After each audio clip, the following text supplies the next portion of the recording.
À partir du moment où tu fais du business et que tu vas devoir encaisser à l'international et que tu es expatrié, notamment dans un pays où il n'y a pas forcément tous les outils dont on a besoin, donc tu vas être concerné. Au Maroc, Stripe est bloqué, il n'est pas disponible, donc c'est un vrai Exactement. problème. C'est bloqué si tu as une société marocaine et que tu veux ouvrir un compte Stripe avec cette société. Maintenant, ça fait 6 ans qu'on est expatrié. On avait quitté la France pour vivre autre chose. On est parti à l'île Maurice, c'était génial. Au bout de 4 ans, on s'est dit, on avait envie d'Amérique. Voilà, du rêve américain. Et finalement, ok, quelques jours après ou quelques heures après, ok, j'ai mon compte Stripe, j'ai mon compte Wise, je peux faire tourner mon business. Si toi, tu vis au Maroc, mais toute ta famille, ta femme, tes enfants, ils vivent encore en France, tu peux pas dire que tu es résident fiscal au Maroc, ça tient pas. Salut Marwan, bienvenue sur Entreprendre et vivre au Maroc. On va rentrer direct dans le vif du sujet.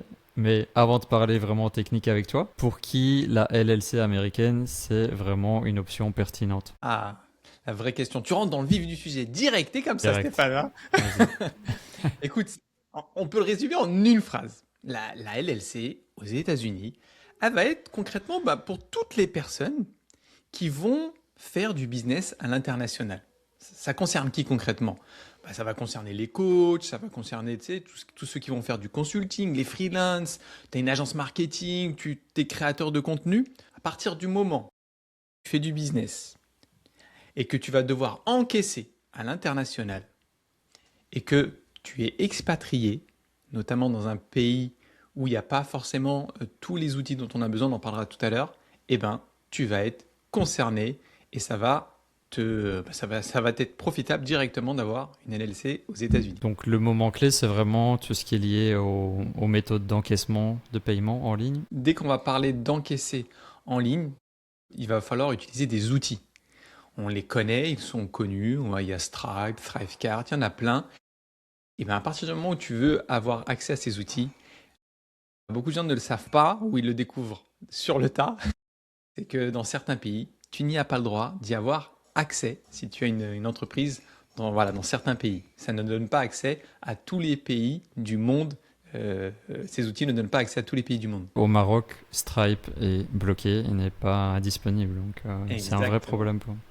C'est vrai, exactement. Alors pour qu'ils comprennent bien, les personnes qui nous écoutent, quand on dit c'est bloqué au Maroc, c'est-à-dire c'est bloqué si tu as une société marocaine et que tu veux ouvrir un compte Stripe avec cette société, ça ne sera pas possible. Voilà, Voilà. tu fais bien de Tu as le droit préciser.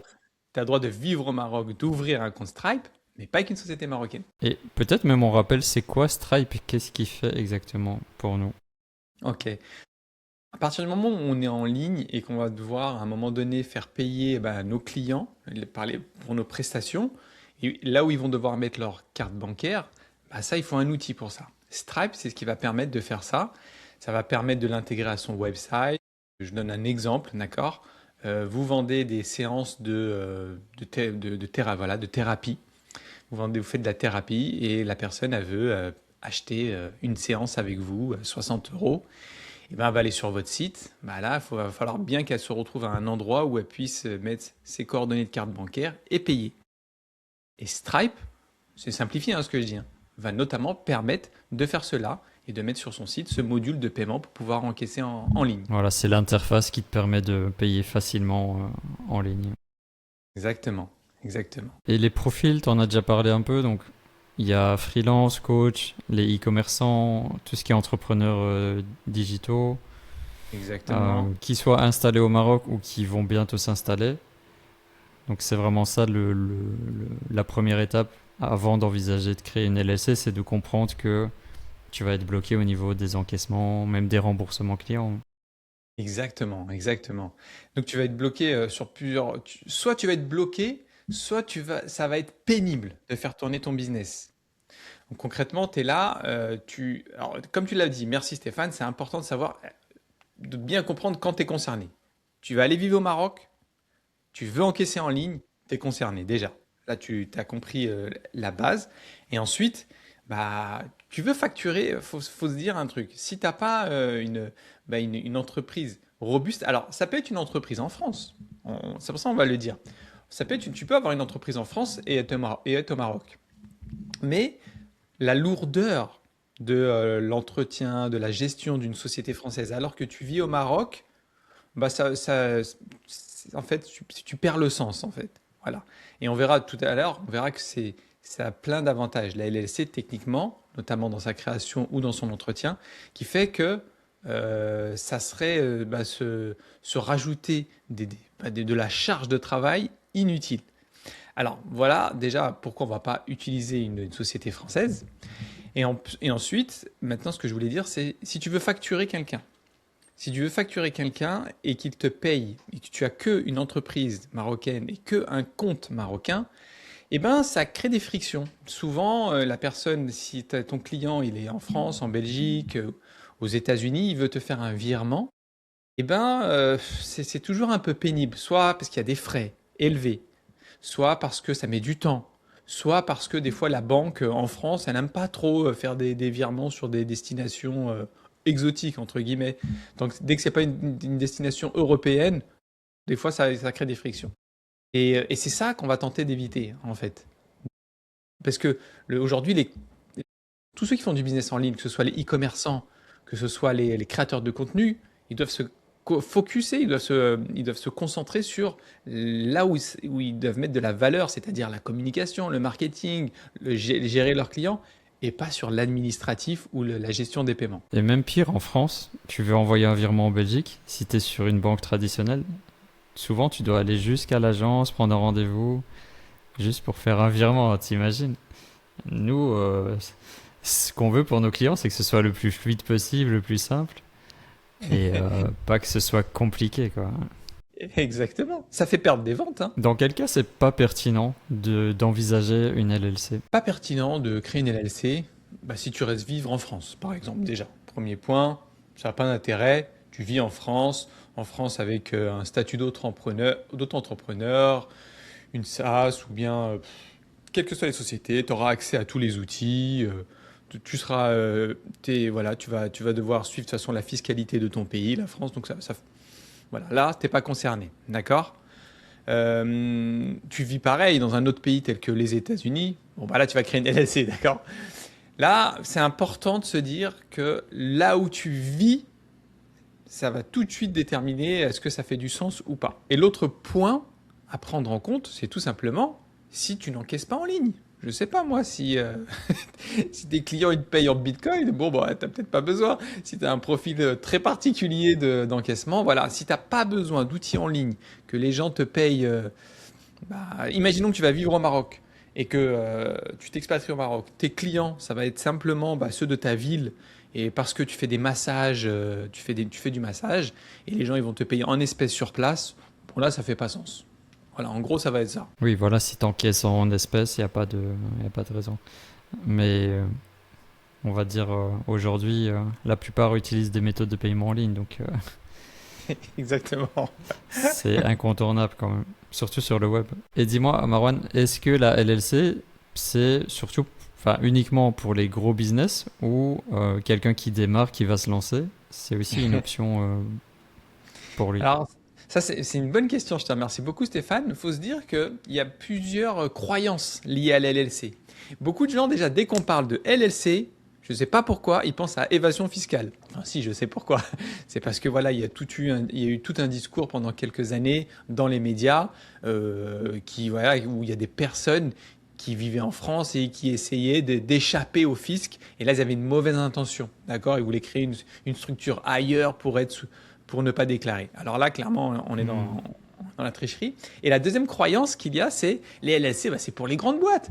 Qui a des LLC aujourd'hui? Bah, c'est Google, c'est bah, Stripe, tiens.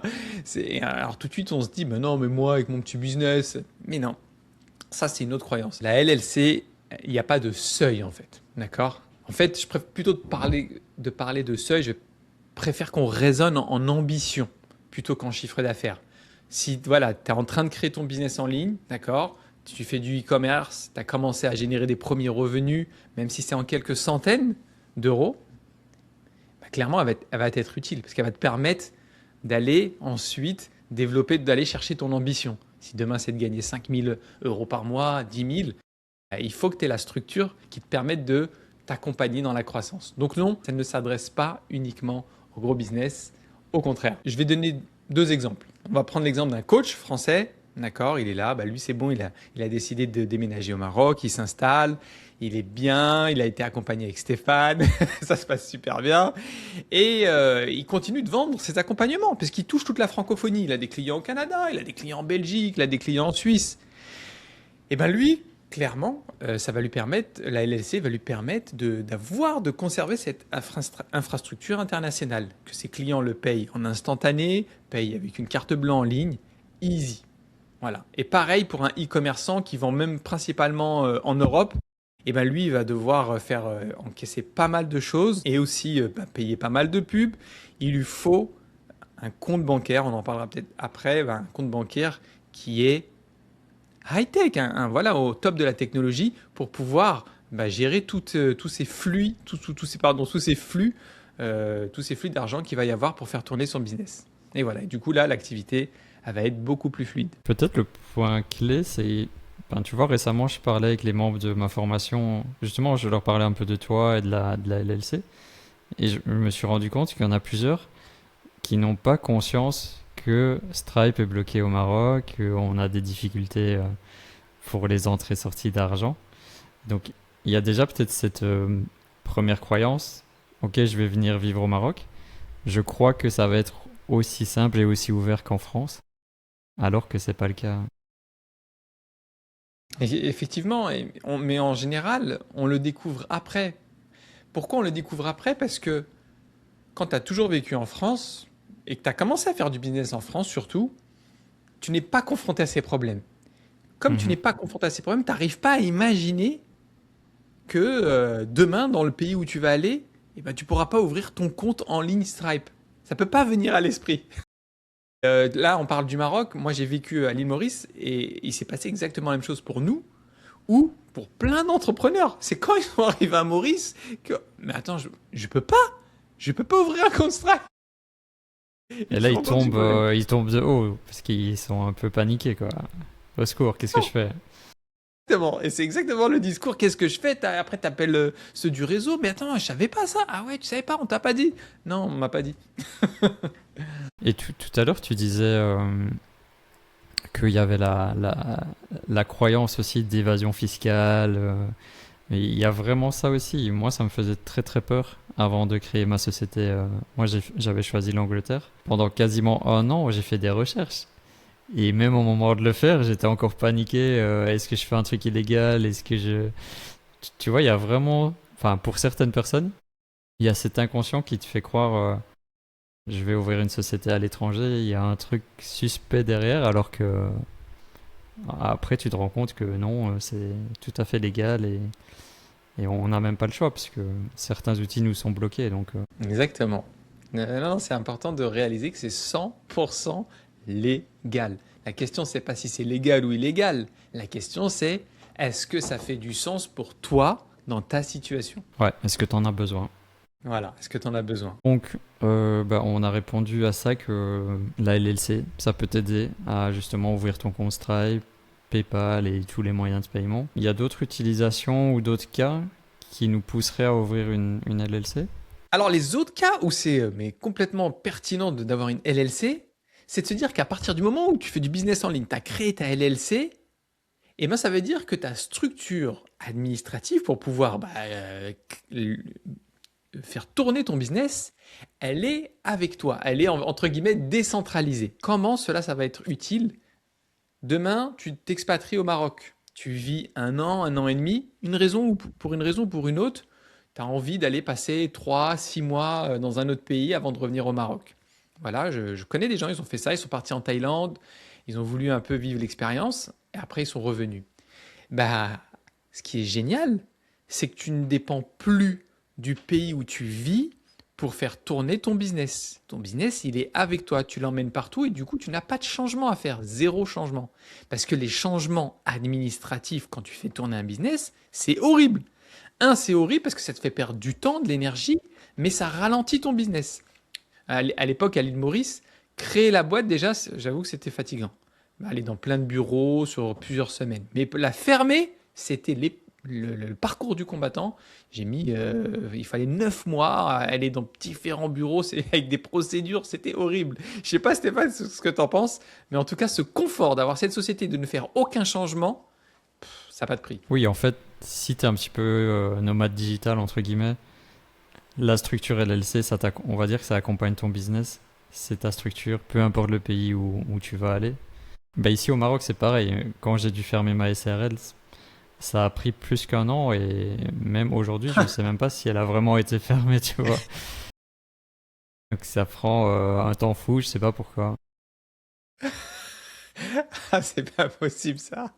Voilà, bah, l'idée c'est de s'affranchir en fait de ces freins administratifs qu'on peut vivre. Si on rentrait dans le concret, le process. Donc je viens m'installer au Maroc ou je vis déjà au Maroc. J'ai besoin de Stripe pour mon business, pour encaisser. Je vais choisir l'option LLC américaine. Comment ça se passe concrètement? Qu'est-ce que je dois faire? Concrètement, il va falloir créer ta LLC. Donc, imaginons que tu le fais avec nous, j'espère bien. C'est simple, bah, tu vas remplir un formulaire. Tu vas te donner juste les infos, les infos principales de ton business, enfin les infos principales de ton profil. Et ensuite, bah, on va faire une création dans l'état de ton choix aux États-Unis. Il faut savoir qu'il y a des États qui respectent vraiment à fond la confidentialité. Donc quand tu crées ta société, ils vont conserver ton anonymat pour pas que on puisse savoir que telle société appartient à telle personne qui habite à telle adresse. Ils sont très scrupuleux là-dessus et c'est ce qui est aussi intéressant dans la LLC aux États-Unis. Donc tu remplis tes informations, on crée ta LLC dans l'état de ton choix. Après ça, il va falloir que tu obtiennes, très important, un numéro fiscal qu'on appelle un numéro de IN. Je vous dis ça encore parce que j'ai quelqu'un qui m'a contacté sur les réseaux sociaux hier. Il me dit ah, j'ai créé une LLC, mais je sais pas, sur un service en ligne, et maintenant j'arrive pas à obtenir mon numéro de IN. Et le gars, bah, il est un peu coincé parce que sans ce numéro-là, bah, ta société, elle ne servira à rien parce que tu pourras pas ouvrir ni de compte bancaire, ni de compte Stripe. Voilà. Et Marwan, je peux juste revenir sur le premier point. Oui. Tu dis dans l'état de ton choix. Moi, par exemple, j'ai aucune idée dans quel état. C'est toi qui me conseille ou c'est toi qui choisis? Comment ça se passe? Exactement. Moi, le principe, c'est ça, c'est que j'accompagne du début et tout le long après de la vie de la LLC. C'est que j'explique les avantages qu'il y a dans tel ou tel état. Et Ok. après, c'est là que bah, après, ça devient très clair et le client il fait son choix. Je vais te donner un exemple pour que tu comprennes bien. Euh, il va y avoir par exemple la Floride et le Nouveau-Mexique. D'accord? La Floride, les deux, ils vont avoir. Enfin, non, la Floride, elle ne va pas avoir ce niveau de. Où elle va cacher les informations concernant le propriétaire de l'entreprise. Ça va les divulguer publiquement. Mais par contre, elle peut avoir, pour certains, une meilleure image. Avoir une société en Floride, voilà, c'est un peu plus girly que d'avoir peut-être une société, je sais pas, au Texas. Voilà. C'est ce côté un peu attractif. Voilà. Après, il va y avoir, par exemple, certains États où les frais administratifs pour renouveler l'entreprise, renouveler la société, eh ben, ils vont être beaucoup plus faibles. Voilà c'est les différences qu'il peut y avoir, par exemple. J'ai répondu à Et tes une questions. petite aparté. Oui, Ouais, super. Une petite aparté. Est-ce qu'on peut divulguer que toi, tu vis en Floride? oui, oui, ouais, tout à fait. Qu'est-ce qui fait que Marwan est venu vivre en Floride avec sa famille? Tu nous parles un petit peu là-dessus? Oui, oui, je peux vous parler de ça avec grand plaisir. Donc, Petite parenthèse dans cette interview, si vous avez le projet de vous installer au Maroc dans les prochains mois, je vous rappelle que vous pouvez réserver un appel découverte avec Omar. Ce moment, il vous permettra de faire le point sur votre situation actuelle, sur votre objectif, sur les blocages et on pourra voir ensemble si on peut vous aider dans ce processus d'installation au Maroc. Je vous mets le lien dans la description si vous souhaitez réserver un appel avec Omar. maintenant, ça fait 6 ans qu'on est expatrié. On avait quitté la France pour vivre autre chose. On est parti à l'île Maurice, c'était génial, une super expérience. Et au bout de 4 ans, ben, on s'est dit, on avait envie d'Amérique. Voilà, du rêve américain, on voulait parler l'anglais. Et voilà, et du coup, bah, on s'est dit pourquoi pas. Par contre, quand tu goûtes au soleil, où que ce soit dans le monde, c'est un peu dur après d'aller vivre autre part où il n'y a pas de soleil. Alors voilà, voilà pourquoi on s'est retrouvé en Floride pour le côté anglais. En Floride, bah, il fait beau toute l'année, il fait chaud. Et, euh, et c'est un État aussi qui est très intéressant fiscalement. Voilà, au niveau fiscal, c'est, on va pas dire un paradis fiscal, mais la fiscalité est douce, on va dire. Et au niveau du cadre de vie, qualité de vie, comment c'est? Au niveau, c'est génial. La Floride, c'est un des États où le niveau de vie il est le moins cher. Voilà, parce que le niveau de vie aux États-Unis, il est assez élevé. Tu as des super endroits en Californie, mais c'est presque inabordable. Enfin, ça dépend de voilà, quel niveau de revenu on a, mais la vie est le niveau de la vie est très élevé là-bas. En Floride, le coût de la vie, il est faible. Il y a des super belles plages. Il y a beaucoup d'endroits très safe. Voilà, c'est un critère très important aux États-Unis, la sécurité. Il y a des endroits où c'est dangereux hein, avec l'autorisation des armes. Et voilà, la Floride, rapport à ça, c'est cool. Et toi, tu as une chaîne YouTube aussi, tu fais des vidéos. Oui, exact, oui. On a une chaîne Donc où on peut voir un petit peu tout ça, les coulisses. exactement. Donc, vous pouvez voir les coulisses de notre vie aux États-Unis. On partage, on fait principalement du vlog. On partage bah ouais, notre quotidien sur notre chaîne qui s'appelle Les immigrés avec un Z. Et voilà, on essaye de redorer un peu ce terme qui est terni, le mot immigré. On sait tout ce qui peut être accroché de négatif dessus. Et voilà, nous on essaie de dire, ah, mais maintenant, tous ces Français comme nous qui partons de la France, ben, on n'est pas des expats pour la plupart, on est des immigrés. La différence, un expat, c'est son entreprise qui l'envoie pour une mission. Un immigré, c'est quelqu'un qui a décidé de quitter son pays pour aller vivre dans un autre pays. Tu sais que c'est un sujet qui revient tout le temps, par exemple sur la thématique de partir vivre au Maroc. Parce Ouais. que les Français, ils se disent jamais je suis immigré, ils se disent je suis expatrié dans tous les contextes. Et, et chaque fois dans mes vidéos, chaque fois que le mot expatrié est cité, il y a toujours des commentaires. Non, t'es pas expatrié, t'es immigré. Mais dans le mental du Français, il n'arrive pas à dire le mot immigré pour sa propre personne, tu vois. Il y a un peu un... Je sais pas, c'est compliqué pour lui de dire ce mot. C'est très difficile, mais on peut le comprendre, tu t'imagines. On a grandi avec ce mot où dans les infos, c'était une connotation négative. Oui, nous devons Mhm. gérer l'immigration. Oui, l'immigration aujourd'hui génère un certain nombre de problèmes dans la société. Oui. Donc forcément, ça y est, c'est à l'intérieur maintenant. C'est très difficile. Il y a tout voilà, un univers de référence qui s'est greffé sur ce mot-là.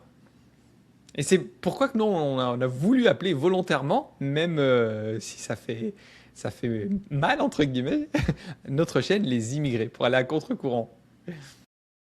Ouais, c'est un contre-pied et tu participes à la réintroduction du mot dans son vrai sens, quoi. C'est juste, Exactement. voilà, je quitte mon pays pour aller dans un autre pays. Exactement. En fait, t'as raison, au final, c'est vrai. C'est juste une définition factuelle, quoi. Tu l'as bien dit, je pars de mon pays pour aller dans un autre pays. Et ce qu'on voulait pas non plus, c'est décrire la LLC comme une solution miracle à tous les problèmes des entrepreneurs du web. On explique peut-être ce que ça va pas régler d'ouvrir une LLC. Oui, t'as raison, la LSM n'a rien de magique. Voilà, c'est pas la solution magique. Ce qu'elle ne va pas régler, je le dis tout de suite parce que c'est le premier sujet parfois pour lequel on me contacte, c'est la fiscalité. La fiscalité, elle va être liée à à ton lieu de résidence. Donc c'est pas parce que tu es une LLC que c'est fini. Il n'y a plus de fiscalité, je suis tranquille, je gagne de l'argent et je me préoccupe pas de ça. Non, tu devras toujours t'en préoccuper, quel que soit le pays où tu vis. Ça ne règle pas ça. Ensuite, qu'est-ce que ça ne règle pas? Bah, c'est pas ça qui va faire que tu vas vendre plus.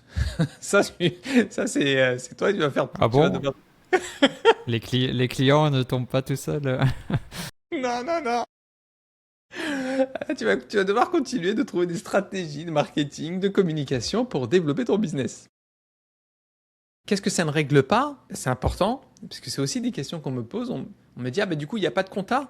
Non, c'est pas parce que c'est facilité qu'il y a plus de compta. Il y a toujours de la comptabilité à faire. Certes, elle est très simple, mais elle existe. Il n'y a pas besoin d'un expert comptable. Il n'y a pas besoin d'un, comment on appelle ça en France là, d'un bilan, il y a besoin d'un document très simple en fait qui fait juste le récap. C'est comme un bilan mais simplifié. Combien tu as vendu, combien tu as eu de charges, et voilà la différence entre les deux. Mais il faut la faire. C'est pas parce que c'est simplifié qu'il faut pas la faire. Qu'est-ce que je peux dire Donc d'autre? c'est toi qui fais ça, donc les entrées, les sorties du mois, chaque mois par exemple. Voilà. Moi c'est et ça fait partie, tu vois, de mon accompagnement. Les gens, je les aide à optimiser leurs coûts liés au fonctionnement de la société. Je te fais une petite aparté, Stéphane. J'ai eu quelqu'un qui voulait créer une société avec moi et il m'a dit, mais attends, c'est un peu plus cher, toi, que ce qu'on peut trouver certaines offres en ligne. Je dis, oui, oui, bien sûr, tu trouveras moins cher des offres en ligne. Mais par contre, l'offre en ligne, c'est le strict minimum. Et souvent, ils te font faire des mauvais choix puisque tu ne peux pas parler avec eux. Des mauvais choix très stratégiques, notamment sur l'adresse de la société. Ça, on pourra en parler, surtout sur ceux qui font du e-commerce, très important. Et ensuite, ils ne feront aucun conseil pour l'entretien de ton entreprise et la comptabilité. Moi, j'accompagne toute l'année mes clients, je leur explique comment faire. Voilà, bah écoute, je leur donne même une template pour suivre leurs dépenses sur un fichier Excel. Comme ça, à la fin de l'année, ils ont juste à me transmettre le template. Ils n'ont pas besoin de payer un comptable. Et voilà le genre de choses que je vais faire pour que les personnes, elles se sentent guidées, elles ne se retrouvent jamais seules. Ouais, c'est ça que j'ai aimé aussi avec ton offre, c'est qu'il y a l'accompagnement qui est intégré. Donc comme tu dis, on trouve tous les prix pour ce type d'ouverture, mais toi, ça inclut l'accompagnement de A à Z et même avant de lancer le process, il y a pas mal d'échanges avec toi. On a même Benoît de ma formation qui est passé par toi Tout à et fait. d'autres personnes probablement. Et c'est ça l'avantage. Des fois, tu vas payer un petit peu plus cher, mais au moins, tu es avec un expert qui t'accompagne et qui est là pour t'éviter les erreurs. Ça, c'est des erreurs classiques. Moi, au début, j'ai fait souvent des erreurs comme ça où tu veux aller chercher un peu, tirer le moins cher. Et souvent, je m'en suis mordu les doigts, surtout quand ça a un lien avec les parties administratives de ton business. Je pense qu'il y a des domaines où faut pas grappiller parce que tu perds en fait. Il y a aussi une expression qui dit j'ai perdu tellement de temps à vouloir en gagner. Je pense qu'on peut l'appliquer la même pour l'argent. J'ai perdu tellement d'argent à vouloir en gagner. Mais toi, qu'est-ce qui t'a amené justement à proposer ce service d'accompagnement, de création en DLC? C'est quoi le process qui t'a amené à ça? En fait, nous, donc, comme je te l'ai dit, on vivait à l'île Maurice. Et après, on a su que vivre dans un pays comme l'île Maurice ou comme le Maroc, qui sont dans les mêmes conditions, en fait, et ben, on avait besoin d'une LLC.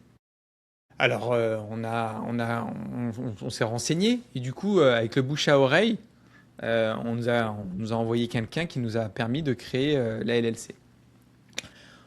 Alors, on a payé un prix assez important, plus important que ce qu'on facture nous. Mais pourtant, bah, on était un peu livré à nous-mêmes. Voilà. Un peu livré à nous-mêmes. Et ça nous a fait faire des erreurs. Voilà, ça nous a fait faire des erreurs. C'était stressant.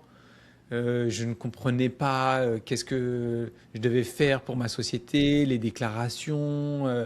Et je devais courir après la personne. Mais j'ai besoin, s'il vous plaît, d'un calendrier. Ça veut dire quoi? Je vais devoir faire quoi? Bref, ça a été assez pénible. Ça a été assez pénible. Et c'est quand on est arrivé aux États-Unis qu'après j'ai dû en créer d'autres, bah, pour moi tout d'abord, LLC, ensuite pour des amis qui me demandaient ah bah tu sais faire ça et tout, tu peux me le faire. Bah, alors, au début je l'ai fait pour un ou deux amis, après ces amis m'ont envoyé d'autres personnes, ils me disent tu veux bien qu'ils leur fassent parce que ils ont essayé de le faire, ils se sont retrouvés bloqués et ben après on s'est dit bon bah on est sur place, on sait bien le faire. On a créé une équipe d'un comptable et d'un juriste et ben on s'est dit bah autant bien le faire. Voilà, on a eu beaucoup de demandes autour de nous, dans notre entourage. Et ben, on s'est dit, bah, écoute, c'est super si on peut en même temps créer un business autour de ça et en même temps faire quelque chose qui aide, parce que ça aide vraiment hein, pour tous ceux à chaque fois à qui on crée une société. faut se dire que nos clients, et à chaque fois, ils sont contents, ils te remercient parce que ça leur facilite vraiment leur Tu les business. sauves Voilà. même. Hmm. Et clairement, c'est vrai. Quand tu peux pas encaisser. T'es stressé, hein. Et d'autres encore, il y en a des e-commerçants qu'on a pu aider. Eux, c'était a posteriori, mais c'est à cause des erreurs au moment où ils ont créé leur société, ils se sont retrouvés bloqués. Voilà. Et du coup, on débloque leur situation. Et eux, ils te voient vraiment comme un sauveur, quoi. Donc tu as identifié un besoin et tu t'es aligné là-dessus. Est-ce que tu avais des peurs, des doutes avant de lancer ou ça a été très fluide? Au début, oui, quelques peurs, parce que c'est lié au gouvernement, hein. Moi, je vis aux États-Unis. C'est aussi ça l'avantage que les personnes doivent se réaliser. C'est quand tu passes avec quelqu'un qui vit directement aux États-Unis, qui s'expose sur les réseaux sociaux, et c'est mon cas, tu peux pas être confronté à une arnaque. Si moi je veux arnaquer quelqu'un maintenant, c'est très risqué. Un, parce que tout le monde connaît mon nom, mon prénom, je suis sur les réseaux sociaux. Deux, je vis aux États-Unis, ils rigolent pas. Alors voilà, les premières peurs, c'était à ça de pas faire correctement. Et après, c'est pour ça que du coup, je me suis entouré d'un comptable ici, qu'on appelle un CPA, et d'un juriste, avec qui, du coup, on a construit l'offre et qu'on délivre le service pour être dans les clous et faire les choses bien. Une fois que ça a été réglé, après, non, c'est devenu smooth. Et donc tu utilises ta chaîne YouTube comme communication pour ça ou tu as d'autres moyens de te faire connaître? En fait, non, la chaîne YouTube, on parle pas trop de ça. On parle pas, on parle de notre vie d'expatrié. Bien sûr, dans nos descriptions, on met les liens de ce qu'on propose comme service. Mais sinon, on est sur TikTok et sur Instagram. Sur TikTok et Instagram, là, on parle de toutes les problématiques liées à l'encaissement en ligne, la vie d'expat, quand on fait du business en ligne. Donc plutôt les formats short reels pour ce business-là, Exactement. c'est ça? Oui, tout à fait, exactement. Peut-être je peux partager aussi mon processus pour avoir créé une société offshore. Oui, c'est intéressant. Donc si je reviens un peu en arrière, le 1er janvier 2022, j'ai lancé la chaîne Entreprendre et vivre au Maroc. Et dès le début, ce projet, ça a été un projet business. Je savais que j'allais faire une formation en ligne, des accompagnements. Et pendant quasiment un an, comme je te disais, j'ai vraiment stressé, réfléchi comment je vais faire, parce que je suis au Maroc. J'ai besoin de Stripe pour l'intégrer à ma formation en ligne. Comment je vais faire? Et à l'époque, c'était pas comme maintenant avec ChatGPT, Claude et tout ça, où t'as des... Bon, t'as beaucoup plus d'accès à l'information plus facilement. À l'époque, ce que je cherchais, plus c'était flou. Moi, je comprenais, plus je stressais et j'ai cherché. À un moment, j'ai discuté avec un ami qui avait une formation sur l'apprentissage de la darija, donc l'arabe marocain. D'accord. Et donc lui, il m'expliquait qu'il avait fait une LLP associée avec sa femme en Angleterre. Et voilà, je lui ai posé plein de questions là-dessus. J'ai cherché un petit peu qu'est-ce que je vais choisir aux États-Unis, en Angleterre. Je t'avoue, c'est surtout le fait d'avoir un ami, un contact qui a déjà fait cette société en Angleterre. Ça m'a rassuré sur ok, si lui l'a fait, moi je peux y aller aussi. J'ai pas choisi LLP, j'ai choisi une LTD. On va dire LTD, c'est comme une SARL en France. Mais vraiment, le processus, il a été compliqué. J'avais beaucoup de peur et même au moment de la créer, j'étais en stress. Et finalement, ok, quelques jours après ou quelques heures après, ok, j'ai mon compte Stripe, j'ai mon compte Wise. Je peux faire tourner mon business. Mais c'est fou d'imaginer que il y a autant de stress, d'inconnu et de peur, alors que voilà, on veut juste pratiquer notre activité en ligne, encaisser, pouvoir rembourser les clients. Peut-être maintenant c'est plus simple parce qu'il y a plus d'informations. Mais ce que je retiens, c'est que j'étais vraiment dans le flou, dans l'inconnu et dans le stress. Et après, ça s'est bien passé. Mais peut-être ce qu'on peut voir avec toi, c'est justement, j'avais ces cas où j'hésite entre une société en Angleterre ou aux États-Unis. C'est quoi les différences entre LLC, LTD, LLP? Tu peux nous démystifier tout ça ou expliquer tout ça? Oui, bien sûr. Merci en tout cas pour le partage là, de ton expérience, c'est intéressant. Je pense que ce que tu as raconté, le fait que tu as eu toute cette phase de doute, de stress, de est-ce que je fais le bon choix, et c'est pas parce qu'on Des a mauvais accès souvenirs, ça. à des mauvais. Alors du coup, je vais tenter de simplifier et de clarifier un peu, d'accord? Aujourd'hui, allez, la LLC, si on résume, elle va être vraiment adaptée au business international. Elle a une excellente réputation, que ce soit vis-à-vis des clients ou même de ceux qui vont faire des levées de fonds. On a pas mal, on a des clients qui font des levées de fonds et avoir une LLC, eh ben, ça a beaucoup, ça a meilleure presse, d'accord? Ça permet plus facilement de lever des fonds. Et ça va être compatible avec quasi la totalité des outils, ça va être compatible avec la totalité des outils américains d'encaissement en ligne. Ce qui va être intéressant, c'est qu'ils ont un principe qui peut être avantageux dans beaucoup de cas. C'est quoi? C'est si tu fais pas, tu n'es pas implanté aux États-Unis, tu n'as pas de locaux, tes marchandises, tu n'opères pas là-bas, tu n'as pas d'employés, tu ne vends pas à des clients là-bas, et du coup, on va dire que ta société, elle est transparente. Ça veut dire que tu n'auras pas d'imposition, dans la plupart des cas, sur ta société. C'est toi, en tant qu'individu, qui devras faire tes déclarations fiscales là où tu vis. Donc ça. Et c'est pas partout pareil. Parce que si on prend le cas maintenant d'une LTD ou d'une LLP, ils vont avoir une imposition dans beaucoup de cas, pas tous, hein. C'est pour ça que je suis très prudent là, hein. C'est pas une science précise, chaque cas va être différent. Mais dans beaucoup de cas, il va y avoir une imposition d'abord sur la société. Voilà, c'est une grosse différence. Ensuite, la LTD, elle va être une bonne société européenne, mais elle aura un fonctionnement plus classique. C'est-à-dire en termes de comptabilité, de déclaration, elle va ressembler un peu plus à un système français un peu plus lourd à gérer en fait.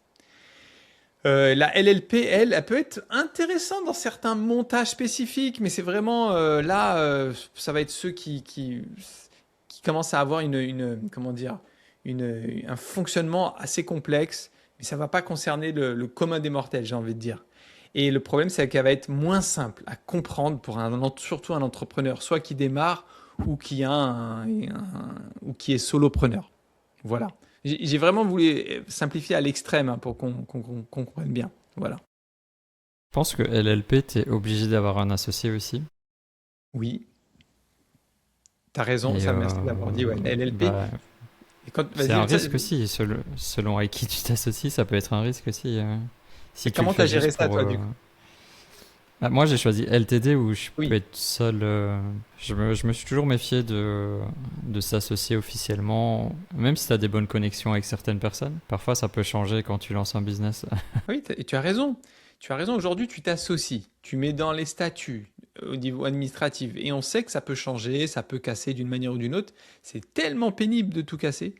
Vaut mieux faire un partenariat et quand ça va pas, Hmm. bon, on travaille plus ensemble et c'est pas grave que après devoir gérer l'administratif derrière. Moi, je comprends, hein, Stéphane. Comme je suis dans le cas d'avoir une LTD, je peux aussi te donner des petits trucs en plus. Euh, Par exemple, moi, j'ai une équipe qui gère la comptabilité de ma société. Même si ma société elle est légère, j'ai quand même, enfin, je pense que j'étais obligé de choisir une équipe comptable. Et ben, par exemple, eux, je les paye 43 dollars chaque mois. Donc, on peut dire que ça fait quand même des frais que si tu devais le faire toi-même sans aucune équipe, sans payer, c'est quand même 43 dollars chaque mois. Selon le salaire que je m'envoie, au-delà d'une certaine limite annuelle, il y a des taxations, tu dois payer des frais pour on va dire la mutuelle santé en Angleterre. Donc c'est un truc que tu bénéficies même pas. Ça, c'est quand même des petites choses qui, si je le savais au moment de le créer, j'aurais peut-être plus été vers une LLC, tu vois. Si je t'avais connu à l'époque, tu m'aurais peut-être expliqué aussi par rapport à ça. Non, mais c'est bien que tu aies partagé ça parce que tu vois, c'est le même cas de celui qui vit au Maroc mais qui a encore une société en France. C'est pareil, il va devoir payer pas mal de charges mais qui font pas sens puisqu'il ne les utilise pas, dont les services ne le Oui. concernent pas. Mhm. Et c'est vrai que elle te libère de ça, la LLC. Tu ne cotises pour rien et tu ne payes, dans beaucoup des cas en tout cas, Vraiment beaucoup des cas, si tu n'as, comme j'ai dit, avec tous les critères que j'ai dit avant, tu vas payer uniquement sur ton imposition liée à ton pays. Donc la LLC n'a pas besoin d'avoir un associé. Voilà, tu peux ouvrir une LLC seul. C'est une société que tu peux ouvrir seul. Pas d'associé, comptabilité simplifiée, moins de frais. Voilà, exact. Alors, je vais peut-être réfléchir à changer de structure Ah, d'ici quelques mois. tu devrais. Et il y a un autre cas qu'on pourrait développer, c'est par exemple les e-commerçants, parce qu'il y en a sûrement qui vont nous écouter. Un e-commerçant qui est installé au Maroc et il va vendre en Europe à l'international. Il y a des limitations ou des points d'attention que tu pourrais nous partager? Oui. Déjà, il faut distinguer. Il y a plusieurs choses à prendre en compte. Où est la société? Bon, là, on a dit aux États-Unis. Où sont les clients? Très important cette question. Au début, on ne le réalise pas à quel point c'est important. J'y viens après. Où partent les marchandises et où est la résidence fiscale? D'accord? Et du coup, ce qui va, pour un e-commerçant, le sujet important, ça va être la TVA. Ça va être la TVA. Moi, je ne suis pas fiscaliste. Donc là, je vais juste parler de généralité, d'accord, pour avoir un petit peu une culture. Mais je ne suis pas fiscaliste, c'est important de le dire. Donc chaque cas va être différent. En tout cas, ce qui est important, c'est sa résidence fiscale. Ça, concernant son imposition. Qu'est-ce qui va déterminer sa résidence fiscale? C'est plusieurs choses, mais notamment le fait qu'on ait au moins un certain nombre de jours dans le pays où l'on vit. Voilà. La France, si on est, il faut qu'on soit moins de, je sais plus c'est quoi le nombre de jours exact, 180. C'est presque 6 mois, je pense, ouais, dans le pays étranger. Voilà. Et déjà, ça, c'est un des points. Mais il n'y a pas que ça. Ça serait simplifié, hein. Il y a quatre aspects. Il y a tes intérêts économiques, ta famille. Par exemple, si toi, tu vis au Maroc, mais toute ta famille, ta femme, tes enfants, ils vivent encore en France, tu peux pas dire que tu es résident fiscal au Maroc. Ça tient pas. Et ensuite, je parlais des clients pour le rapport à la TVA. Et c'est là que et là, c'est pas la structure qui va régler. Il faut que les gens qui font du e-commerce, ils réalisent ça dès le début. C'est pas en ayant une LLC aux États-Unis, ou bien une LLTD, une LLP, ou bien une société à Hong Kong qui va permettre d'éviter le sujet TVA. Et c'est comme avec les inconnus, vous vous souvenez? Nous sommes les frères qui rappent. Tout. Tu peux pas. Ça, tu devras t'y plier d'une manière ou d'une autre. Et en fait, ce qui est important, c'est les clients. C'est vrai. Si tes clients sont en Europe, et spécifiquement par exemple en France, tu dois payer la TVA d'une manière ou d'une autre. Mais ce qui est important, là on parlait des e-commerçants. Il y a aussi une autre notion pour ceux qui font du business en ligne et qui vendent en Europe. Il va y avoir deux cas de figure. Tu vends à des entreprises ton service ou tu le vends à un particulier. C'est pas pareil du coup. Même là, il y aura une différence. Si tu vends un business, tu peux faire appliquer ce qu'on appelle le principe de l'auto-liquidation. Donc c'est intéressant. Si tu vends 100 euros ton produit, si c'est un business à qui tu le vends, tu peux lui dire, moi c'est 100 euros, il n'y a pas la taxe, c'est à vous d'appliquer la taxe et de la... Mince. C'est à vous d'appliquer la taxe et de la payer dans votre pays. Si tu vends à un particulier, tu ne peux pas faire ça. Tu es obligé de faire une facture TTC directement. Donc le client devra payer 100 euros plus les 20% de TVA. Donc ça, c'est des notions à avoir en tête. Et voilà, le sujet pour les e-commerçants, c'est la TVA. Et pour ça, c'est important du coup de vraiment se renseigner. Et après, surtout quand on commence à faire du volume, en fait, avoir quand même un conseiller fiscal qui explique comment faire quand on vend principalement en Europe et qu'on vend pour... moi, je connais des personnes à Maurice, mais ils vendent pour je crois ils font 50 millions annuels. Eux, ils ne peuvent pas se permettre de négliger cette question de la TVA. Voilà. Et là, il faut vraiment prendre au sérieux et savoir comment on va gérer la TVA sur les clients qu'on a en Europe. Ouais, puis si tu ne fais rien, au bout d'un moment, s'il y a du volume, c'est eux qui vont venir te chercher. Oui, Il y a la TVA à payer, quoi. exactement. Ils vont venir frapper à ta porte. Le e-commerce, c'est assez vaste. Ça peut être du dropshipping, une marque e-commerce, des produits physiques, des produits digitaux. Il y a pas mal de différences aussi, de subtilités. La LLC, c'est adapté à tous ces modèles-là? Oui, la LLC elle peut convenir à tous ces différents modèles. Mais après, c'est les obligations fiscales, notamment rapport aux taxes. C'est vraiment le sujet hein, quand on parle de e-commerçant, c'est les taxes. Donc là, elles peuvent varier selon le pays où vit le client, selon le pays où sont stockés les produits, selon le type de produit. Là, c'est là que les choses peuvent changer. Et le point d'attention, ça va être. C'est pour ça qu'il ne faut pas, quand on est e-commerçant, moi je ne conseille pas de passer par des services cheap pour créer sa société parce qu'il faut faire les choses bien. Mais vraiment, là, je parle des e-commerçants, ceux qui vendent donc des produits, que ce soit en dropshipping, enfin des produits physiques. Parce que là, eux, ils vont être confrontés à d'autres défis qui n'est pas lié à la LLC, mais qui est lié aux outils de paiement, comme Stripe notamment, ou certaines banques. Ils sont très frileux. Il faut savoir qu'il y a beaucoup de gens qui font des arnaques. Ils font du dropshipping fake et ils créent des comptes Stripe, après ils les referment, ils créent des comptes Stripe, ils les ferment. Et du coup, Stripe, maintenant, ils ont mis des règles très strictes pour essayer de limiter un maximum toutes ces entreprises écrans. D'accord. Et du coup, le point d'attention, ça va être ça. C'est ceux qui font du e-commerce ou du dropshipping.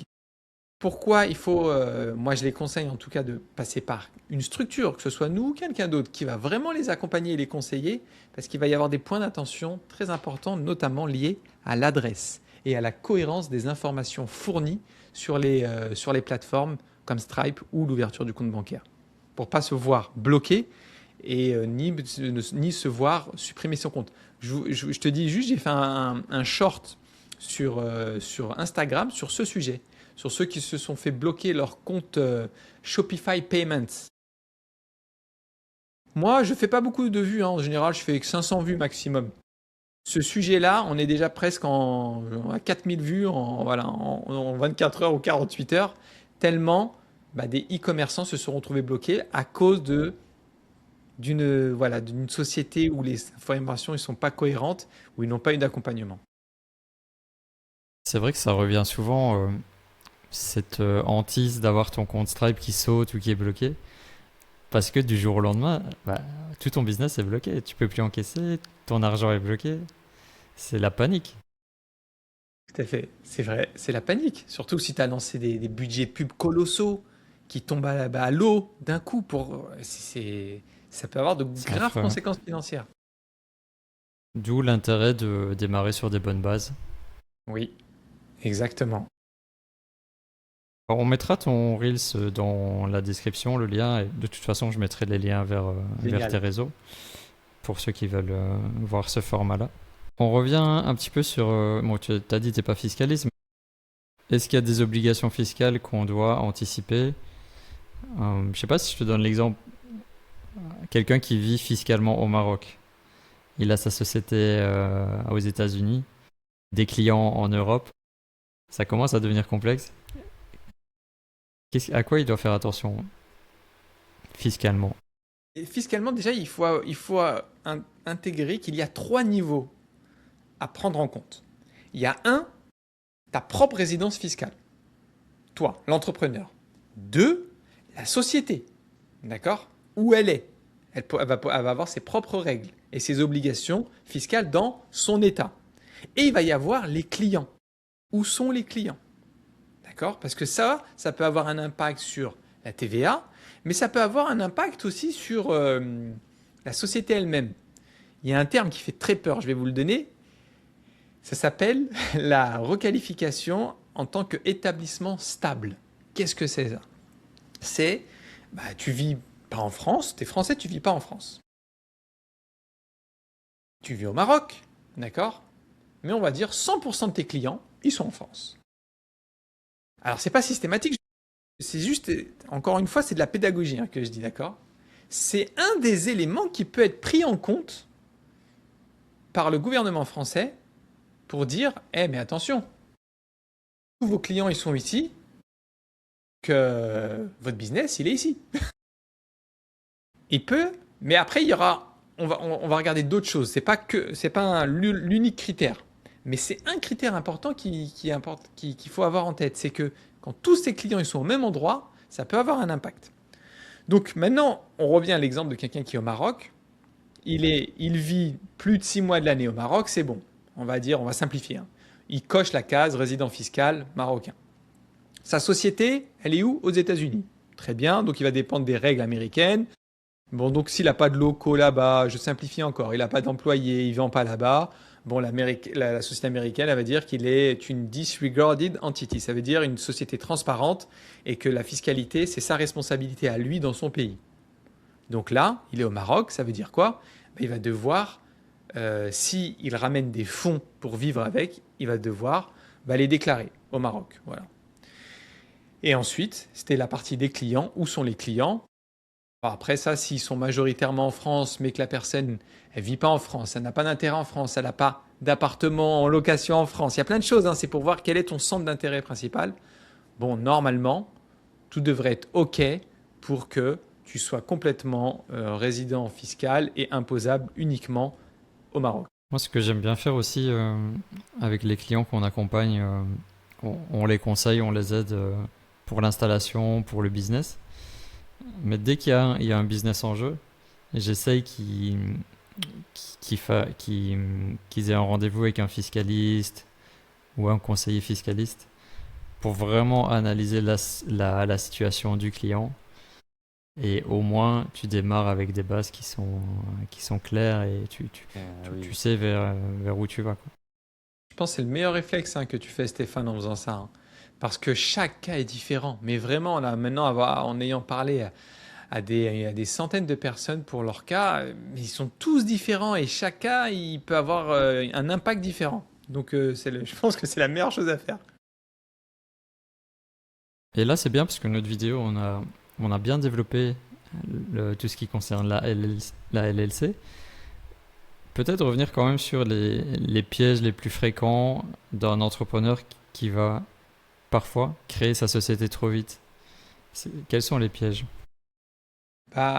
Du coup, ça serait de ne pas avoir de stratégie.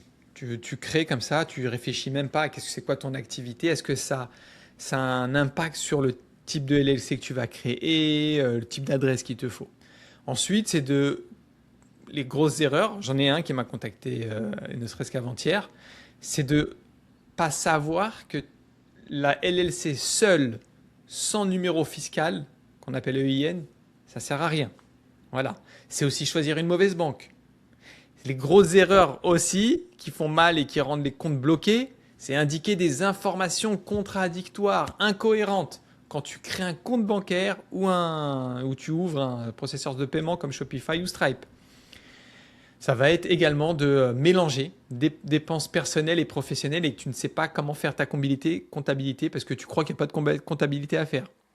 Et la dernière erreur, c'est ça, c'est que tu crois qu'il n'y a rien à faire. J'ai récupéré une cliente, elle n'avait rien fait en fait, ça faisait 2 ans, mais elle ne savait même pas qu'elle avait des déclarations à faire.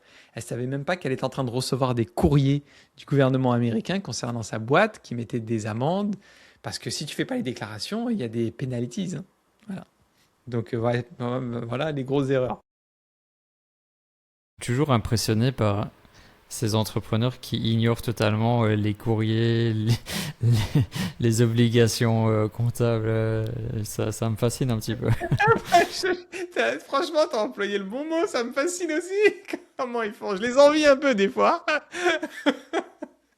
Ils sont très relax, oui. Moi, je suis en train de paniquer si j'ai un petit retard d'un mois ou quoi. C'est clair. C'est là qu'on se rend compte qu'on a tous des modes de fonctionnement différents. Ouais. Mais moi, je pars du principe, tu as une société et il faut que ce soit carré et tu la gères du mieux possible pour que ce soit carré, quoi. Ah oui, si tu as une vision pérenne, si tu veux que voilà, tu as une grande vision, c'était pas il y en a, ils bricolent et ils sont OK Ouais. pour bricoler toute leur vie, mais voilà, là, on parle à des gens qui veulent faire un business sérieux, qui veulent le faire grandir, qui ait de la croissance, qui ont de l'ambition. Et si tu as tout ça, tu peux pas te permettre de bricoler. Voilà. J'en connais, ils bricolent vraiment. Ils vont avoir un PayPal d'un ami, Ils vont, ils vont avoir un compte bancaire lié avant à une ancienne société qu'ils ont en France, mais ils ont fermé. Ils font des trucs, mais lunaires, lunaires.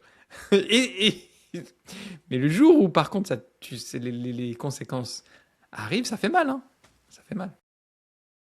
Ouais, je pense à partir d'un certain stade où tu as validé ton business, tu valides qu'il y a une demande pour ça, toi tu as la solution, tu commences à faire des ventes, tu as des clients.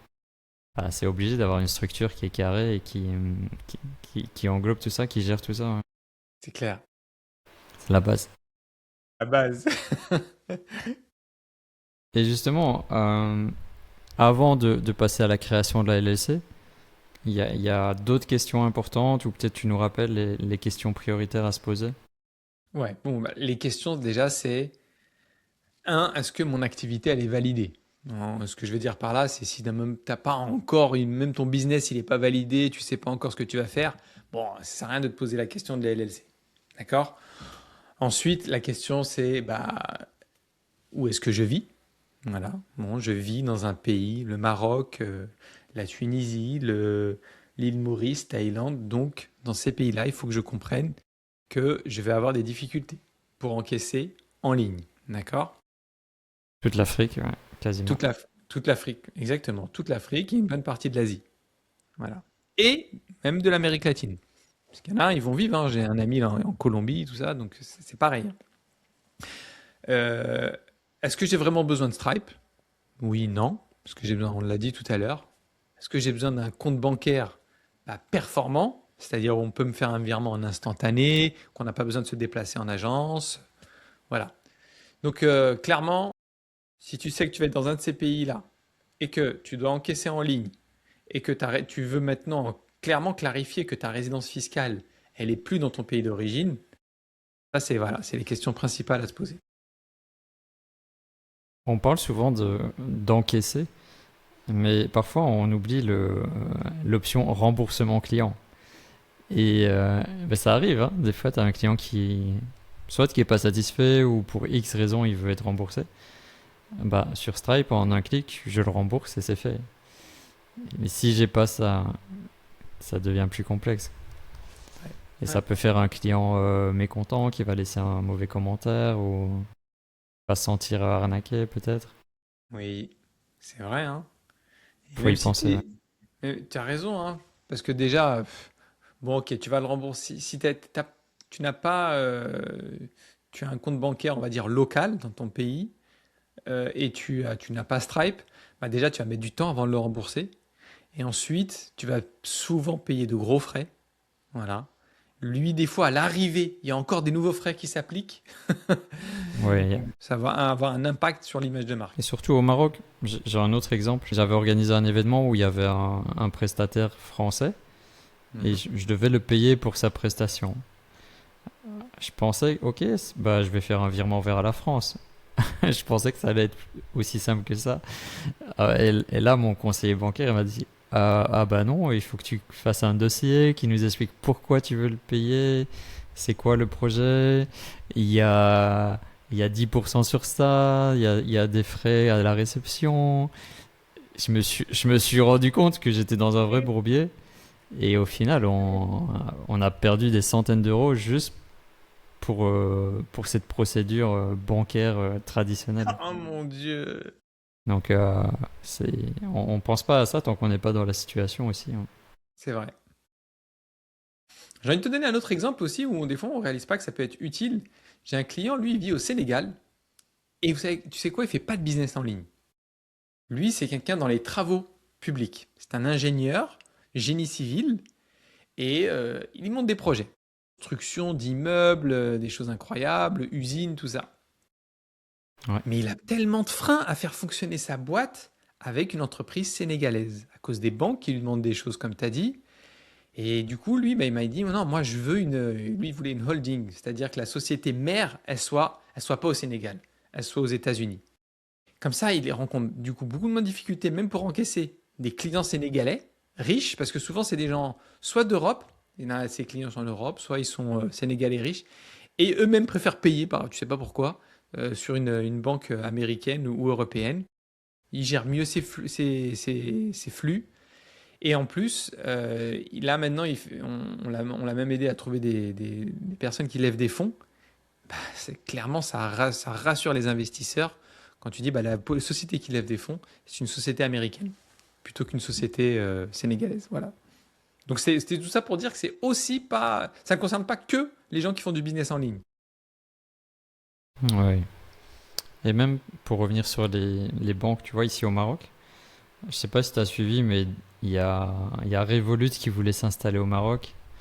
Et il y a eu plein de news là-dessus. On commençait à s'emballer. Ouais, super, on va avoir Revolut. Et là, il y a quelques jours, je pense le directeur de la Banque nationale, il a expliqué que bah, c'est mort en fait. Revolut va pas s'installer au Maroc parce que il reste toujours fermé sur cet échange international. Bon, c'est complexe, hein, je maîtrise pas du tout le sujet. Peut-être le fait, si Revolut s'installe au Maroc, ça va complètement bouleverser tout le système actuel des banques marocaines. Est-ce que c'est ça qui joue ou pas? En tout cas, c'est pas prêt de s'installer pour l'instant. Ah, c'est clair que ça changerait tout, hein. Ça changerait tout.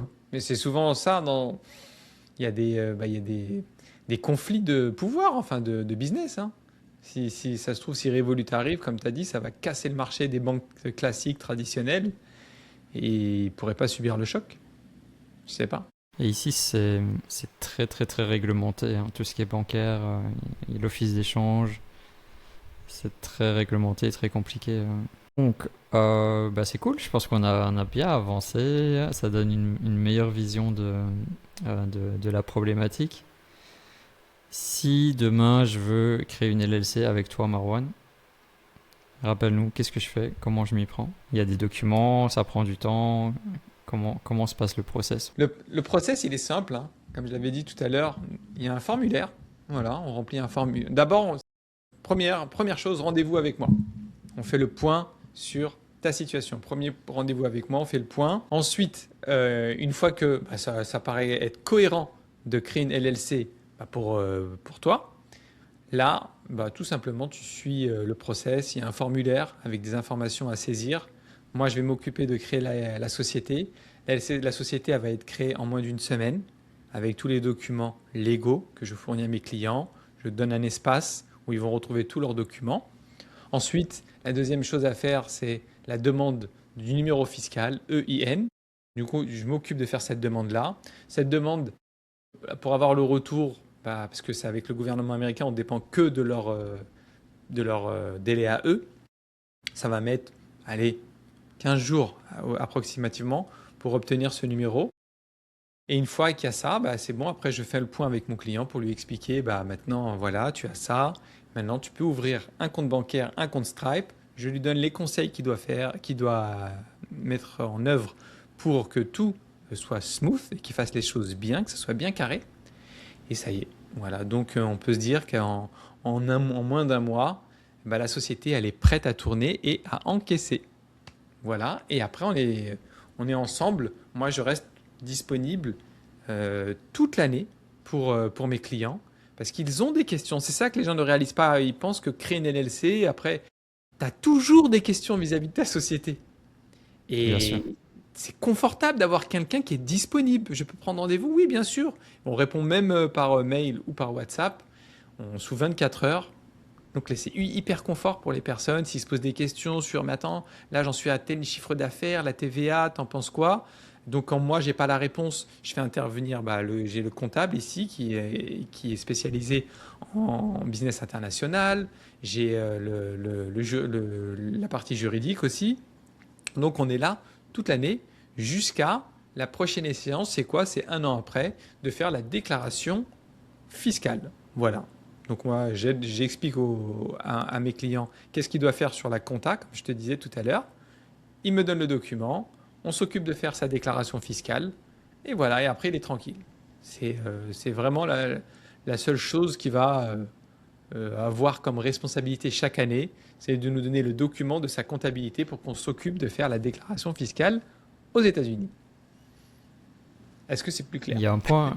Ouais, carrément. Il y a un point aussi important de souligner, c'est la communication. Parce que, je sais pas toi, moi je suis toujours surpris de parfois de contacter une société ou un service et la communication est nulle, il n'y a pas de suivi, c'est la galère. Alors, bah, par exemple, là je vais créer une société avec toi.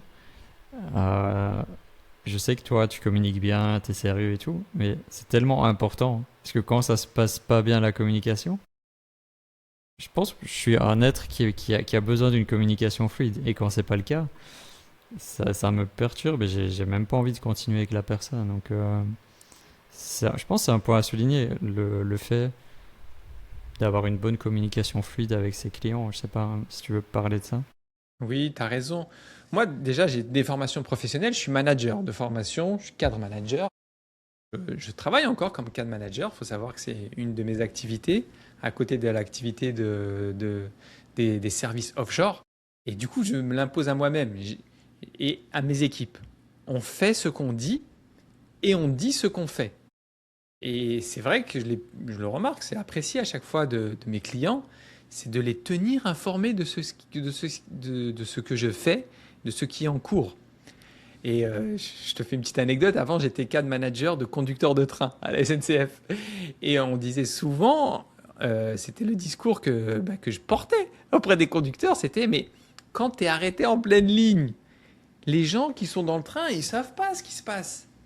Il n'y a rien de plus horrible que de ne pas savoir. Même s'ils vont rester bloqués 1 heure, si tu les informes qu'ils vont rester bloqués 1 heure, bon, ils seront moins contents. Mais ils ne seront pas en rogne au point de tirer les signaux d'alarme, ouvrir les portes et de sortir. Informer, c'est trop. Voilà, pour moi, c'est tellement important. C'est inscrit, nous, dans les valeurs de notre entreprise et dans toutes les entreprises que je mène. Les retours, à chaque fois, voilà, les clients sont hyper contents de ça. Merci de m'avoir tenu informé. Ok, c'est très clair. Voilà, la clarté, tu as raison, la communication, c'est ce qui fait la différence. Et là, j'aime bien prêcher pour ma paroisse rapport à ça, parce que souvent on peut comparer. Oui, mais j'ai vu en ligne, il y a des services moins chers. Oui, bien sûr, il y a des services moins chers. C'est pas pareil. Voilà, il n'y a pas la communication, il n'y a pas le service, il n'y a pas la disponibilité. Et forcément qu'ils font des prix moins chers, parce qu'ils ne nous proposent pas tout ça. Aussi, quand tu cherches le moins cher, tu auras toujours des surprises qui vont venir avec. Donc, C'est vrai. ça peut paraître intéressant, mais au final, ça va te coûter plus cher. Exactement. Mais, mais c'est clair qu'une bonne communication évite pas mal de frustration. Et même le simple fait de, on va dire, répondre dans les 24 heures. Il y en a, ils vont te mettre 4 5 jours pour te répondre. Je trouve ça hallucinant, quoi. Non, c'est vrai. C'est vrai. À l'heure des IA, tu pourrais au moins préparer une réponse automatique pour dire que voilà, tu as une réponse sous 24 ou 48 heures. Mais non, là. Et t'as expliqué donc tout le process de LLC. Peut-être juste revenir un petit peu sur le compte bancaire. Donc si je crée une Oui. LLC, est-ce que j'ai mon compte bancaire automatique qui vient avec ou il faut faire Non, des non. démarches? Non, non, forcément, non, non. Donc vraiment, la LLC, c'est un outil. Donc c'est à la fin, une fois que tu as ton numéro de IN, c'est ça qui va te permettre d'accéder à tous les outils, que ce soit les outils de paiement en ligne ou la banque. Et après, forcément, tu as une démarche à faire d'ouverture de compte classique, hein. Tu fais une demande d'ouverture de compte et c'est aussi ça notre force, c'est qu'on va orienter notre client, quelle banque on lui conseille d'utiliser et l'aide à l'ouverture parce que c'est des comptes américains pour la plupart, mais aussi on a accès à Wise, c'est ce qui est génial. Et en tout cas, on va les accompagner pour que l'ouverture soit simple et que une ouverture de compte en ligne, en général, c'est instantané, mais pour qu'elle soit validée, il faut compter 48 heures à 72 heures. Voilà. Pour ma société, j'utilise Wise Business aussi. Et je peux dire que je suis vraiment très content du service, de l'interface, du tout. C'est, en général, t'as jamais à les contacter tellement c'est fluide et enfin, c'est une bonne structure, je trouve. Oui, je suis d'accord. Elle peut avoir des limites pour certaines personnes et notamment les dropshippers ou les e-commerçants. Parce que Hmm. toi, tu as une activité, j'ai envie de la qualifier comme simple. Voilà, Oui, tu j'ai un vends des petit business. services. Ouais. Hmm. Mais ceux qui font du business, du e-commerce et qui vont faire des grosses campagnes de pub, je sais pas, demain c'est Noël, ils font une grosse campagne de pub, ils vont avoir un pic de vente. Et il est passé d'un coup à, il vend pour 1 500 $, maintenant il vend pour 70 000 $. Et ben c'est parfois Wise, ils peuvent figer, voilà, les comptes. Ça peut arriver, ça arrive, ça arrive. Donc c'est important de le citer. Ouais. Moi j'adore Wise, hein. Je suis fan, j'utilise tout le temps pour mon business. Mais je fais pas d'e-commerce. Voilà. Mais les e-commerçants, c'est utile pour eux d'avoir aussi un compte bancaire dans une entreprise, même en ligne, une entreprise, une banque à proprement dit. Voilà. Parce que Wise, c'est pas vraiment une banque, hein, faut savoir, hein. Je saurais pas le définir techniquement, mais ce n'est pas une banque selon les termes classiques de ce qu'est une banque. Voilà. Ouais, ils ont des accords, ils utilisent des outils bancaires et Voilà, c'est ça. c'est une autre structure. Et toi, parfois, tu dois ouvrir un compte dans une vraie banque aux États-Unis J'ai pas compris. Tu peux répéter Vous pouvez répéter la question? pour, pour tes clients. Parce que je t'ai vu des fois, tu dois te déplacer dans une banque aux États-Unis, Ah dans une oui! vraie banque, je veux dire. Oui, oui, ça arrive, exactement. Et donc, des fois, on ouvre des comptes bancaires dans des banques physiques ici aux États-Unis pour certains cas, certains profils particuliers. Ça va être important pour eux d'avoir un compte sur place dans une banque physique. Tout à fait. Et du coup, il y a ce service où on se déplace, on a des partenariats bancaires ici. Imaginons, on a créé la LLC. Bon, avec toi ou une autre structure, mais de préférence avec toi après tout ce qu'on a partagé. Ne m'envoyer. Comment bien l'utiliser au quotidien? Donc, tout ce qui est lié à l'encaissement, aux factures, aux dépenses. Tu as des petits tips, des conseils à nous partager? Là, vraiment, les premiers, comme j'ai dit tout à l'heure, c'est lié à la cohérence des informations qu'on donne quand on ouvre un compte bancaire ou un compte Stripe. D'accord? Ça, c'est ultra important. Ensuite, ça va être de bien avoir une comptabilité propre, simplifiée mais propre. D'accord? Garder ses factures, avoir voilà, un outil, que ce soit un logiciel ou un fichier Excel, qui trace les entrées, les sorties. Voilà. Ensuite, ça va être de savoir bien séparer les dépenses personnelles et dépenses professionnelles. Ça, c'est très simplifié aussi dans une LLC. On peut utiliser son compte pour faire du perso et du pro, mais il faut bien les distinguer et les notifier, voilà, sur le compte bancaire. Et bah, c'est tout, hein. Rester connecté. Par contre, moi, des fois, j'ai des clients et chaque année, ils me payent, il n'y a pas de souci pour faire la déclaration fiscale. Mais par contre, ils ne me donnent pas les documents en temps et en heure. Donc, faut, il faut prendre le temps quand même, c'est qu'une fois par an, d'envoyer les documents pour faire la déclaration. Voilà. Faut pas négliger. Faut pas se dire, oh, c'est rien, c'est de l'autre côté. Non, c'est important. Voilà, choisir la bonne adresse, surtout pour les e-commerçants, au moment de la création, il faut pas prendre n'importe quelle adresse pour créer sa société. Voilà. Voilà, je pense avoir dit les essentiels, hein. Oui, on a fait pas mal de chemin là depuis le début. J'espère que ce sera plus clair pour ceux qui ont suivi. Là, au moment où on enregistre, on rentre tout doucement dans le deuxième semestre de 2026. Quelle est ta vision pour les 6 prochains mois, d'un point de vue business et même perso? Qu'est-ce que tu aimerais accomplir comme objectif? Au niveau perso? Ou Les deux. les deux? Ah, c'est une question bonus, un peu difficile à répondre comme ça en live. Je vais essayer. Je dirais être très attentif à l'évolution de ce qui est capable d'être fait avec les IA, parce que les IA bousculent beaucoup tous les marchés. Donc être attentif, ne pas laisser les choses passer sans qu'on monte nous-mêmes en compétences, parce que sinon on peut être dépassé, ouais. Les besoins changent. Donc c'est le plus gros défi là, des 6 prochains mois et des prochaines années. T'attendais quoi comme réponse, Stéphane, là? C'est un peu dur, là. Non, c'est un point important, les IA. Et d'un point de vue business, ta vision avec ce projet, où tu veux l'amener? Ah. Et nous, au niveau, du coup, maintenant, perso, concernant le développement de notre activité, bah, on a pour ambition de devenir une plateforme de référence pour tous les entrepreneurs qui vivent à l'étranger. Référence en tant que offshore, pour qu'ils soient plus libres. Je vais te faire rire, aujourd'hui j'ai bientôt 43 ans Stéphane, j'ai bientôt 43 ans dans quelques jours là. Et aujourd'hui, ce qui me fait rêver, et je l'ai vu avec beaucoup de mes clients, ce qui les fait rêver, au-delà de gagner plus d'argent, c'est la liberté. Et c'est ce qu'on tente d'apporter avec nos services, c'est plus de liberté. Pourquoi? Tu as une entreprise, une LLC aux États-Unis, tu es plus libre parce que c'est plus simple à gérer, c'est moins de tracas, c'est moins de gestion administrative. Et mais on propose pas que ça, on propose aussi du recrutement offshore. Parce que si c'est toi qui fais tout dans ton business, tu as toutes les casquettes, bah, t'en profites pas en fait, ni de ton expatriation, ni des fruits de ton business. Et en recrutant, en sachant mettre en place une équipe, des gens où tu vas déléguer, plus des IA en plus, tu vas pouvoir te permettre de te libérer et de vivre plus. Voilà, nous, ça a toujours été notre credo, vivre plus, vivre mieux. Et bah voilà, l'ambition qu'on a sur on va dire, allez, d'ici 1 an, 2 ans, c'est vraiment de devenir cette plateforme de référence qui permet de donner des services pour les expatriés qui vivent à l'étranger pour vivre plus, avec plus de liberté.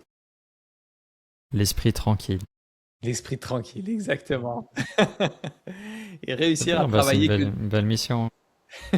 leur permettre de réussir à travailler que 2 3 heures par jour et le reste de profiter des choses simples. On va terminer aussi sur le fait que moi je suis souvent sollicité par rapport à la chaîne pour, euh, pour faire des partenariats ou pour mettre des personnes en avant. Et avec toi, je trouvais la connexion assez fluide où on a commencé à échanger ensemble. Et je comprenais où tu étais, le service que tu proposais, vu que moi-même je l'ai vécu, où j'étais dans ce besoin de créer une société offshore pour faire tourner mon business. Donc on a décidé de faire un partenariat ensemble et on a aussi créé un code promo. Donc pour ceux qui nous ont écoutés jusqu'ici, jusque la fin, qui se reconnaissent dans ce profil ou qui en auront peut-être besoin plus tard, ils peuvent réserver un appel avec toi. Tu les accueilleras encore mieux que d'habitude, je sais pas, mais tu pourras les accueillir. Voilà. Et en plus, ils ont un petit code promo s'ils passent à l'action avec toi. Mais ce que je veux dire aussi, c'est que j'ai vraiment senti un bon feeling avec toi, une bonne connexion.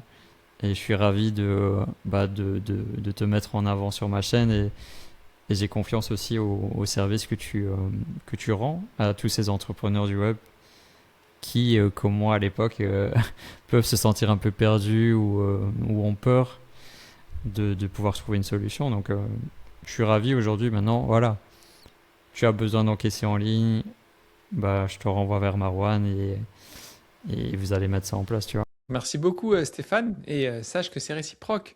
J'ai trouvé vraiment la relation tout de suite de confiance. C'était smooth, c'est agréable et c'est hyper important. On parle de liberté, de vivre pleinement les choses de l'entrepreneuriat, la vie, son expatriation. Et du coup, au travail, il faut que ça soit smooth. Et Stéphane, tu as une super éthique, tu as des valeurs, c'est pro, c'est carré. Donc moi, je suis honoré de ce partenariat avec toi aujourd'hui. Avec plaisir. C'est vrai, quand c'est fluide, pour moi, c'est un indicateur aussi. C'est un feu vert. Oui, je suis d'accord. Et ça se passe pas tout le temps comme ça, hein. Dès les débuts, c'est difficile parfois de juste de travailler en fait. J'ai vu quelqu'un qui voulait être partenaire dans un autre pays et bah juste d'avoir un rendez-vous. C'est compliqué. Après, ce que On j'aime revient bien, à la communication, hein. ouais, c'est vrai, c'est vrai. Bah là, oui, c'est vrai. Là, il y a des personnes, et c'est pas, tu sais, j'ai réalisé maintenant, des personnes, ils répondent pas à ton message ou ils répondent que 2 semaines après, mais c'est pas parce que c'est pas de la méchanceté ou volontaire, hein. C'est très souvent lié à de la désorganisation ou Oui. ils sont débordés. Le truc qu'ils mettent parfois, c'est quand je suis face à ça, de conscientiser que chaque humain a un mode de fonctionnement différent, enfin que la plupart des humains ont un mode de fonctionnement différent de moi. Et je dois pas être choqué ou surpris quand j'ai des réactions de personnes qui agissent pas comme moi, tu vois. Ça, ça aide de prendre du recul et te dire, ok, il fonctionne autrement, bah on va sûrement pas aller très loin ensemble, mais ça doit pas me frustrer, tu vois, ça doit pas me frustrer qu'il a un autre comportement que moi. Je sais pas si tu comprends ce que je veux Ouais, dire. je comprends tout à fait. Oui, oui. Ça permet de mieux gérer, de ne pas tomber ni dans le jugement, ni dans la frustration. Bon, bah c'est ok. C'est ok, ouais. On vibre pas sur la même fréquence. Voilà, c'est c'est une autre façon de le dire, ouais. Non, là, j'adore. Donc, J'adore. ouais. Bah, c'était cool pour cet échange. Ça fait longtemps que j'avais pas fait une interview à distance. Donc c'est bien, tu me replonges dans le bain. Et j'espère que ce sera utile surtout pour toutes les personnes qui sont dans ce cas-là. Au moins, voilà, on a détaillé, ils ont les informations, ils ont le process, ils ont le contact avec toi si nécessaire. Donc C'est bah, ça. à vous de passer à l'action hein, C'est si vous ça êtes la dans le cas. Excuse-moi, je t'ai coupé Stéphane, mais c'est exactement Vas-y, ça. vas-y. En fait, vous posez pas 10 000 questions si vous vous dites, mais est-ce que c'est fait pour moi ou pas, maintenant ou pas? Prenez juste rendez-vous. Voilà, vous prenez rendez-vous avec Stéphane. Le lien de rendez-vous qu'on met, eh ben, c'est pas payant. Ça va vous permettre de faire le point. En quelques minutes, je fais le point avec vous. Donc ça va permettre tout de suite de balayer pas mal de questions et d'y voir plus clair. Voilà, c'est vraiment la première étape, c'est de prendre rendez-vous pour échanger. Merci pour ce moment, Marwan. Au plaisir de se revoir, peut-être de faire une suite. Dans tous les cas, on Yes. reste connecté. Voilà, j'espère que cette interview vous aura plu. Encore merci à Marwan pour son partage. Comme vous l'avez vu, ce qu'il faut retenir, c'est que la LLC américaine, ça peut être une très bonne solution dans certains cas, mais c'est pas une solution automatique pour tout le monde. Avant de créer votre société à l'étranger, bah, il faut regarder un petit peu votre situation à vous, votre situation fiscale, vos clients, vos moyens de paiement, vos obligations. Si vous voulez étudier cette option d'une LLC américaine, je vous rappelle que je vous ai mis le lien pour un appel avec Marwan, c'est dans la description de cette vidéo. Et si vous préparez une future installation au Maroc, ou peut-être que même vous y êtes déjà et vous voulez un petit peu mieux structurer votre installation, vous pouvez réserver un appel avec Omar pour faire le point sur votre situation. Et on verra ensuite si vous pouvez rentrer soit dans notre formation Objectif Maroc ou peut-être dans un accompagnement. Ces appels avec Omar, c'est les seuls moyens d'accéder à nos services. Merci d'avoir suivi cette vidéo jusqu'au bout et à très bientôt pour de nouvelles vidéos sur la chaîne.